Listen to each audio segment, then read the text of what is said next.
và trong bát mua ta phạ sĩ hai ta ươn rồi nơi phum trò bèn gần đau phum mơn chơi sọc đuôi khai xoay riêng ban phu một đồng fra cho mùi nâng sốt khai có thế nên là phu miền à cara thôi tục những bệnh đại là phu và trong nôm nhật nôm chư thằng lơ thang nâng nôm máu về chiếm một mùi và đó ban pra nó dạ cao phải chia bay ngay cứ bắt chiếm chư có ăn này đó là dạ pe phải chia cái lá khai ban thu sra là hồn mà ban là phu chụp phuปัญหาระบบphuนั้นก็មានប្រហែលឆ្នាំដែរពូធ្វើទុកប្រហែលឆ្នាំដែរហើយខ្ញុំនឹង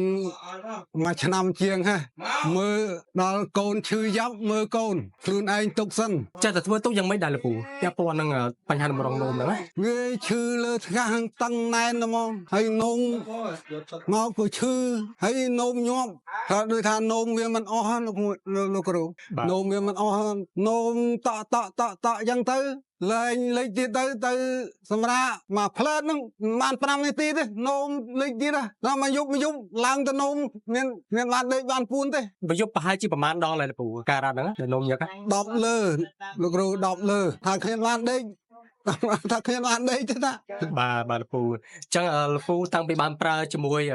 អសតខាកទេនេះលោកពូប្រើអស់ប្រហែលកំប៉ុងហើយបានធូរទឹមអស់មកកំប៉ុងទេបាទទឹមអស់មកកំប៉ុង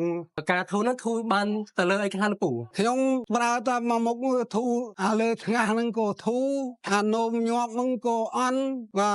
ទទៅប៉ុណ្្នឹងទេតែ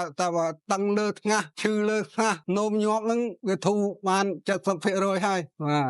បាទលោកពូហើយចំពោះការរ៉ាត់នោមញឹកពោះពេលយប់ហ្នឹងឥឡូវកាត់ថយសបានប្រហែលដងដែរឥឡូវហ្នឹងវាកាត់ថយអស់ជាងពាក់កណ្ដាលហើយបាទពូមានអារម្មណ៍យ៉ាងមិនដែរពូពេលការរ៉ាត់នឹងធូរប្រើអស់មកកំប៉ុងហ្នឹងសប្បាយណាស់លោកបាទវាពិបាកណាស់ឈឺអាបានដេកហ្នឹងវាពិបាកអត់ល្ងួយផងឈឺផងបាទជឿលោកពូអញ្ចឹងជាចុងក្រោយលោកពូមានពាក្យពេចន៍អ្វីដែលប្រែប្រាំទៅដល់ពូមីងអ៊ំតាយាយដែលមានអាការៈឈឺតម្រងនោមឬក៏មានបញ្ហាតម្រងនោមដូចពូបាទខ្ញុំសូមផ្ដាំផ្ញើទៅគ្រប់អតិថិជនទាំងអស់នៅទូទាំងខេត្តស្វាយរៀងហ្នឹងនិយាយរួមប៉ុស្តិ៍វិទ្យុស្វាយរៀងឮដល់ណាខ្ញុំផ្ញើដល់ហ្នឹងបើមានអាការៈដូចខ្ញុំបាទហ្នឹងនោមញឹកនោមឈឺតឹងថ្ងាសលើថ្ងាសឈឺគួរឆ្កេះហ្នឹងសូមប្រើខាខូធីលទៅមិនខុសទេព្រោះខ្ញុំប្រើបានតែមួយដបទេខ្ញុំធូរបាន70%ហើយ